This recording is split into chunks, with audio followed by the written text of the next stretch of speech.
India Muslim conference की जानिब से प्रेस मीट इस उन्वान से रखी गई है कि 2022 और 23 का जो बजट हुकूमत तेलंगाना पेश करने वाली है, इसमें हम अपने मुतालबात आज की प्रेस कॉन्फ्रेंस के ज़रिए अमीर हिंद जनाब शमशाद खादरी साहब, जुनूब हिंद के अमीर जनाब मौलाना सैयद शाह खैरुद्दीन सूफ़ी खादरी साहब और मैं अबरार हुसैन आज़ाद और शेराज खान मैडम और आलिया मैडम, ये तमाम लोग हम लोग इज्तिमाई तौर पे इस बात के मुतालबात करने के लिए हुकूमत तेलंगाना से कि वो अक़लियतों के लिए जो मख्तस किया जाने वाला बजट है वो सेहतमंद बजट एलोकेट करें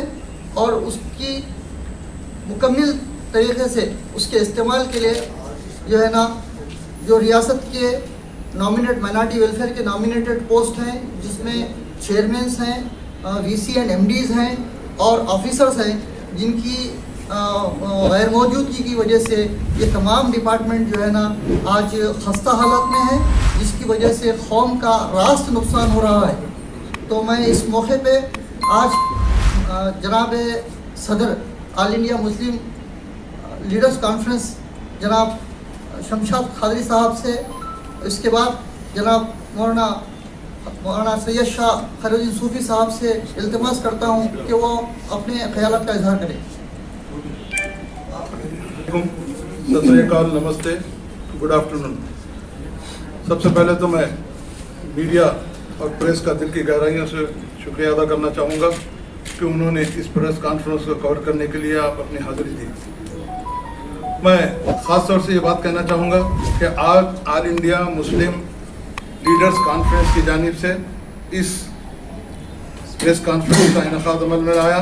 इसका अहम मकसद ये है कि 2014 से आज तक हुकूमत तेलंगाना जो माइनॉरिटी के साथ वायदे किए थे, जिस तरीके से उन्होंने 12% का वादा किया था, मगर आप तमाम हजरात अच्छी तरह से जानते हैं कि चंद्रशेखर साहब ने जो वादे किए उसमें से कोई वादे वफा नहीं हुए। 12% का वादा वफा नहीं हुआ, ना माइनॉरिटी लोन्स का वादा वफा हुआ, ना वैकेशनल ट्रेनिंग का कोई इंतज़ाम किया गया। सबसे अहम बात मैं मीडिया के ज़रिए से चंद्रशेखर राव साहब के नॉलेज में ये बात लाना चाह रहा हूँ कि आली जनाब, आपने 2014 में जिस वक्त हुकूमत कायम हुई थी, आपने ये वादा किया था मुसलमानों से कि आप मुझे जिता के लाइए, 4 महीने के अंदर 12% रिजर्वेशन मैं तमाम मुसलमानों को तमिलनाडु के बेसिस पे दे के बताऊँगा। खैर वो वादा तो वफा नहीं हो सका। आज का जो अहम मौजू और सबसे अहम ज़रूरत इस वक्त जो है वो ये है कि मैं चंद्रशेखर राव साहब से खुसूसी तौर पर इस बात का मुतालबा करना चाहूँगा कि 2014 से लेकर आज तक 2022 तक आपने जो भी बजट जारी किया, जो भी बजट अलाट किया, जो भी बजट माइनॉरिटीज़ के लिए मुख्तस किया, मुझे बड़े ही शर्म और हैरत के साथ ये बात कहनी पड़ती है कि उस बजट का 100% इस्तेमाल नहीं हुआ और ना मुसलमानों की किसी किस्म की कोई फलाह बहबूद का काम किया गया। इसके अलावा एक ख़ास बात मैं कहना चाहूँगा कि इतने यहाँ फाइनेंस कॉरपोरेशन है, मैंने क्रिश्चियन फाइनेंस कॉरपोरेशन है, एससी कॉरपोरेशन है, बीसी कॉरपोरेशन है और बहुत से कॉरपोरेशन यहाँ पर हैं जो कारकर्द हैं और जो काम कर रहे हैं। मगर बड़ी हैरत और बड़ी ही ताज्जुब के साथ मैं चंद्रशेखर राव साहब से ये बात कहना चाहूँगा, उनसे ये बात उनके नॉलेज तक लाना चाहूँगा आपके ज़रिए से, इलेक्ट्रॉनिक और प्रिंट मीडिया के ज़रिए से, कि जनाब आली, इस मरतबा भी अभी वक्त है। जिन मुसलमानों ने इस उम्मीद के साथ आपको वोट देकर आपको इख्तिदार पे लाया था कि मुसलमानों की हालत ज़ात ठीक होगी, उनको नौकरियों में मौके मिलेंगे, अनएम्प्लॉयड नौजवानों को जो है नौकरियों के मौके फराम होंगे, ख़वातीन को जो है नए नए ट्रेनिंग के अंदाज मौके होंगे। एक वेकेशन ट्रेनिंग का आज इंतज़ाम नहीं है। पिछले 5 साल में जितना बजट इस्तेमाल किया गया, तकरीबन बजट गवर्नमेंट को वापस चला गया। तो आज मौके को गनीमत जानते हुए मैं यकीनन चंद्रशेखर राव साहब एक सेकुलर चीफ मिनिस्टर हैं और मैं समझता हूं कि आने वाले दिनों में भी अगर वो ये चाहते हैं कि फिर दोबारा आपको इख्तिदार आए, दोबारा आप जो है इख्तिदार करते हुए सुनहरे तेलंगाना का ख्वाब आपने जो दिखाया था अगर उसको हासिल करना है तो मैं चंद्रशेखर राव साहब से इस बात की मैं पुरजोर अपील और मुतालबा भी करना चाहूँगा कि आपने जो जो वादे मुसलमानों से, माइनॉरिटी से किए थे, उनको आपको पूरा करना बेहद ज़रूरी है, वरना आने वाला वक्त बहुत ख़तरनाक वक्त है इसके लिए, क्योंकि जब तक मुसलमानों में फैली बेचैनी आप दूर नहीं करेंगे, ज़्यादा से ज़्यादा बजट मुख्तस नहीं करेंगे, मेरा तो एक प्रेसिडेंट होने के नाते मैं उनसे इस बात का, all India Muslim leaders conference का सदर होने के नाते उनको इस बात से मैं मुतालबा करना चाहूँगा कि अब भी वक्त है, जो जो वादे आपने मुसलमानों के साथ किए थे उन वादों को पूरा करने का वक्त अब आ चुका है। मुसलमानों में जो बेचैनी फैली हुई है, ये चंद्रशेखर राव साहब को सोचना चाहिए कि किस तरीके से उन मुसलमानों की जो है बेचैनी दूर की जाए, किस तरीके से उनके जो है मुतालबात पूरे की जाए, किस तरीके से माइक्रो लोन सैंक्शन किया जाए, किस तरीके से ख़वातीन को खुद मुख्तफी बना जाए, किस तरीके से नौजवानों को नए नए नौकरियों के मौक़े फराहम की जाए। और एक ख़ास बात मैं कहना चाहूँगा कि 2015-16 में 1,59,906 एप्लीकेशन 1 लाख से 10 लाख सैंक्शन करने के लिए गए थे, लेकिन वो जो है बुट्टी की नज़र कर दिया गया, उस पर किसी किस्म का कोई फैसला नहीं लिया गया। और एक ख़ास बात कहना चाहूँगा कि लास्ट में ये बात तय की गई थी कि कम से कम 50,000 माइक्रो लोन उन गरीब आवाम को, ठेला बंडी वालों को, छोटे मोटे दुकान लगाने के लिए उन्होंने जो डिसाइड किया था माइनॉरिटी फाइनेंस कॉर्पोरेशन ने, वो 50,000 का लोन भी सैंक्शन नहीं किया गया। और जो 50,000 का लोन था वो नाकाबिल वापसी था, वो जो है उनके बिजनेस के लिए, उनको डेवलपमेंट करने के लिए सैंक्शन किया गया था। मैं ज़्यादा इस बात से भी वक्त नहीं लूँगा, दूसरे मुखर्रिरीन भी आपके सामने मुखातिब करने वाले हैं। जिस तरीके से चंद्रशेखर राव साहब ने 2014 में इक़्तिदार संभालने के बाद इस बात का वादा किया था कि तमाम मुसलमानों की हालत ज़ात दुरुस्त करूंगा, सुनहरा तेलंगाना बनाऊंगा। आप खुद सोचिए चंद्रशेखर राव साहब, क्या सुनहरे तेलंगाना का ख्वाब आपने पूरा किया? क्या सुनहरा तेलंगाना बना? क्या मुसलमानों को नौकरियां मिली? क्या मुसलमानों के हालत ज़ार हुए? क्या डबल बेडरूम मुसलमानों को दिया गया? इन तमाम हालात पर आली जनाब चंद्रशेखर राव साहब से मैं मुद्दिमाना उनसे अपील करना चाहूँगा कि अगर वाकई आपको अपनी हुकूमत को फिर आगे बढ़ाना है, मुसलमानों में फैली बेचैनी को दूर करना है, माइनॉरिटीज़ में फैली बेचैनी को दूर करना है, तो आपको चाहिए कि आगे बढ़ते हुए फौरी तौर पर, मुझे एक बात की ये बात समझ में नहीं आती कि चंद्रशेखर राव साहब जहां मैंने तमाम कॉरपोरेशन में मैनेजर हैं, चेयरमैन हैं, मैनेजिंग डायरेक्टर्स हैं, मगर हैरत की बात यह है कि माइनॉरिटी फाइनेंस कॉरपोरेशन को यतीम खाना बना दिया गया है, वहां उसका कोई पुरसाने हाल नहीं है। मैं चंद्रशेखर राव साहब से मैं समझता हूं कि शायद मेरा अपना ख्याल ये है कि हमारे आपके हरदिल अजीज चीफ मिनिस्टर चंद्रशेखर राव साहब की नॉलेज में शायद ये बात नहीं गई है कि माइनॉरिटी फाइनेंस कॉरपोरेशन में तमाम पोस्ट खाली है, चेयरमैन का पोस्ट खाली है, और उसके अलावा भी माइनॉरिटी और एक जो खमरुद्दीन साहब का जो रिटायर्ड होकर माइनॉरिटी का जो और एक डिपार्टमेंट है, वो भी माइनॉरिटी कमीशन का भी बड़ा अच्छा हमको ये मौका था। माइनॉरिटी कमीशन में भी खमरुद्दीन साहब ने जो भी काम किया, अगर माइनॉरिटी कमीशन का भी पोस्ट आप भर्ती करते हैं तो मुसलमानों के जो मुतालबात हैं, जो तकालीफ वो लोग बर्दाश्त कर रहे हैं, यकीनन उससे भी उनको फायदा होगा। मैं खास तौर से चंद्रशेखर राव साहब से बहुत ही ज्यादा अपील इस बात से नहीं करना चाहूंगा कि अपील खत्म करने का वक्त खत्म हो चुका है। अब आपको नविश्ता दीवार पढ़ लेना चाहिए, अब आपको मुसलमानों की परेशानियों को जान लेना चाहिए, मुसलमानों में फैली परेशानियों को दूर करना चाहिए। फौरी तौर पर माइनॉरिटी फाइनेंस कॉरपोरेशन के जितने पोस्ट खाली हैं, चेयरमैन के और मैनेजिंग डायरेक्टर और वाइस चेयरमैन और उर्दू अकादमिक में, ये मुस्तकिल तौर पर अपॉइंटमेंट कीजिए। यहाँ से वहाँ से लाकर डिप्रेशन देने से कोई बाधा होने वाला नहीं है। मैं फिर एक बार चंद्रशेखर राव साहब से इस बात का मुतालबा करना चाहता हूँ कि अगर वाकई आपको मुसलमानों का साथ चाहिए, मुसलमानों का वोट चाहिए, तो फिर आपको इस बात की तरफ तवज्जो देना है, वरना आने वाले दिनों में मुसलमानों का जो पैमाना है सबर लबरेज हो चुका है, उसके लिए आपको हमको चंद्रशेखर राव साहब को सोचना है। मैं आखिर में चंद्रशेखर राव साहब से ये उम्मीद रखता हूं कि आप तमाम माइनॉरिटी वेलफेयर के जितने भी महकमात खाली हैं उनको पूर्ण करते हुए मुसलमानों की जो है तायद हासिल करेंगे। खुदा हाफिज़। नाज़रीन किराम, all India Muslim leaders conference की जानिब से आज के इस प्रेस कॉन्फ्रेंस के दो अहम मुतालबात हैं। हुकूमत तेलंगाना से। पहला मुतालबा तो अभी आपने हमारे अमीर साहब की ज़बानी समाअत फरमाया कि मुस्लिम माइनॉरिटी फाइनेंस कॉरपोरेशन और अखिलती कमीशन, सिटविन, उर्दू एकेडमी और अब वक्फ बोर्ड भी मखलूआ हो चुका है। ऐसे 5 कॉरपोरेशन इस वक्त हमारे स्टेट में खाली है और वहाँ के कई जायदादों पर तकर्रुरात नहीं हुए हैं। और अभी हाल ही में हमारी तेलंगाना सरकार जो मुस्लिम दोस्त होने का दावा करती है, ढोंग रचाती है, उसने 1640 एकड़ जमीन वक्फ बोर्ड की हत्या ली है। और मुस्लिम और जो ना माइनॉरिटी बजट का ऐलान किया जाता है, लेकिन उसमें का 10% हिस्सा जारी नहीं किया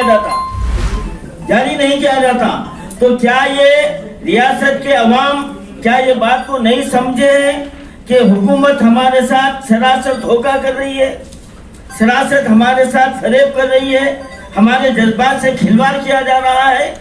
क्या चीफ मिनिस्टर साहब ये नहीं जानते कि आप क्या क्या वादा किए थे मुसलमानों के लिए, और अब आपकी हुकूमत में मुसलमानों के साथ कितनी नाइंसाफी हो रही है? आप ये बात को ज़हन नशीन रख लेनी चाहिए।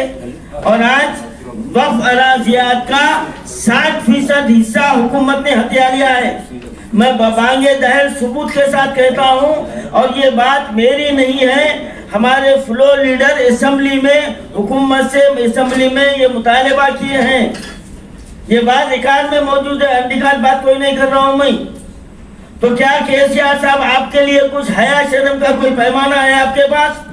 आप मुस्लिम दोस्त होने के लिए मुसलमानों से झूठे दिलासे लेके देके आप इख्तिदार पर हासिल आए, और आज हमारी इमलाक को लूट रहे हैं और हमको धोखे पे धोखा दिए जा रहे हैं। अब मुसलमान इसको बर्दाश्त करने वाले नहीं हैं। अब 2023 करीब है, आपको याद होगा हम ही ने ऐलान किया था कि हुजूराबाद का इलेक्शन तुम हार रहे हो, और वो नतीजा सामने आया। और अभी हम यहाँ से ऐलान कर रहे हैं, अगर केसीआर तुम होश में नहीं आओगे और मुसलमानों के साथ धोखा देते रहोगे तो 2023 के बाद तुम हुकूमत करने का ख्वाब भूल जाइए। तुम्हारा वही हशर होगा जो नरसिम्हा राव का हुआ था। ये बात जो ना ज़हन नशीन रख लेनी चाहिए। माइनॉरिटी बजट ईमानदारी से जारी होना और माइनॉरिटी बजट जो ना मुस्तहिक़ीन को मिलना आज का ये इजलास का डिमांड है। और वक्फ की इमलाक पर जितना हुकूमत ने कब्जा किया है वो वापस करना चाहिए। सुप्रीम कोर्ट का फैसला वक्फ बोर्ड जो हारी है, हुकूमत के ईमा पर हारा गया है, क्योंकि एक तरफ से फरीक हुकूमत थी। इनको शर्म आना चाहिए था कि हुकूमत कैसा फरीक बने। आप इख्तियार से पहले कांग्रेस के दौर में आप खुद फरीक बने हुए थे कि वो जमीन को वक्फ बोर्ड को दिलाऊंगा मैं। कहाँ गया आपका वादा? 12% तो छोड़ दीजिए। आप हर कदम पर धोखा देते हुए आए हैं, हर कदम पर धोखा दिए हैं। आप मुसलमान और माइनॉरिटी तेलंगाना के अवाम आपके धोखे में आने वाले नहीं हैं। अब आपको नविश्ते दीवार पढ़ लेनी चाहिए। 2023 में अगर आप अभी भी हमारे हुकूक नहीं देंगे तो मुस्लिम लीडर्स कॉन्फ्रेंस पूरे स्टेट में टीआरएस सरकार के खिलाफ हम तहरीक शुरू कर देंगे। ना समझोगे तो मिट जाओगे है मुसलमानों, ना समझोगे तो मिट जाओगे है मुसलमानों। तुम्हारी दास्तान भी ना रहेगी दास्तानों में। आज हम जो है ना इस जमहूरी मुल्क में जमहूरियत के हक़ से अपने मुतालबात मौजूदा हुकूमत से करते हैं कि अक़लियतों के ताउन के बगैर ये हुकूमत मुमकिन नहीं थी, और मुसलमानों के ही रहम व करम पर केसीआर हुकूमत आज अपनी 7 साला मियाद मुकम्मिल कर चुकी है। लेकिन जिस तरह के वादे किए गए थे ये वादे वफा नहीं हुए। हर मुसलमान के दिल में बेचैनी है। जो उम्मीदें के साथ तेलंगाना की जद्दोजहद की गई है, तेलंगाना कास के लिए मुसलमानों ने दामे दरमे सुखने दिया, उसके अवस मुसलमान ये उम्मीद करते थे कि इस कौम का जो है ना भला हो, इसके हकीकत इसके बरखिलाफ रही। इसीलिए मुस्लिम लीडरशिप कॉन्फ्रेंस इस बात की उम्मीद करती है कि हमारे अमीर जनाब सैयद शमशाद खादरी साहब ने और जनाब खैरुद्दीन सूफी साहब ने अपने बयानात में इस बात का मुतालबा किया मैं मज़ीद उनको दोहराए बगैर इस बात की उम्मीद करता हूँ कि मुस्तक़बिल क़रीब में हालात के साथ मुसलमानों को जो है ना अगर हक़ नहीं मिलता तो मुसलमान मज़ीद धोखे का शिकार नहीं होंगे। मुसलमान जो है ना अपने दिल में दर्द रखता है कि इन तमाम कोशिशों के ज़रिए हम मज़ीद इस हुकूमत को इस बात से आगाह करना चाहते हैं कि कम से कम अब तो जाग जाओ और उन मुसलमानों के साथ जो आपने वादे किए उनको पूरा करो। खुदा हाफिज़।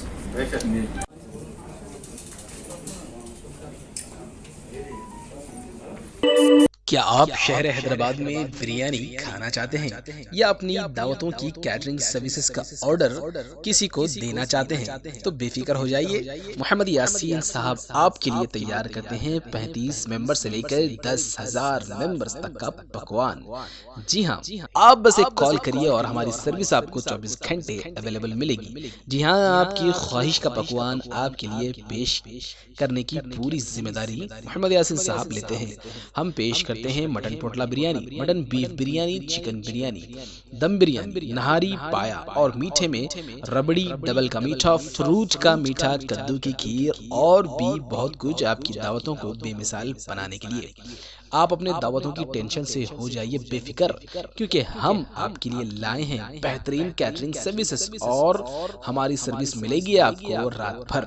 जी हाँ, आप बस एक कॉल करिए और 1 ही घंटे के अंदर आपकी हंडी आप तक पहुंचा दी जाएगी। तो टेंशन किस बात की, सीधे फोन लगाइए और अपने ऑर्डर्स हमें दीजिए। आप हमें इस नंबर पर राब्ता कर सकते हैं 9966939788 या फिर 9100000040। इसके अलावा 7981719304 या फिर 7386618600।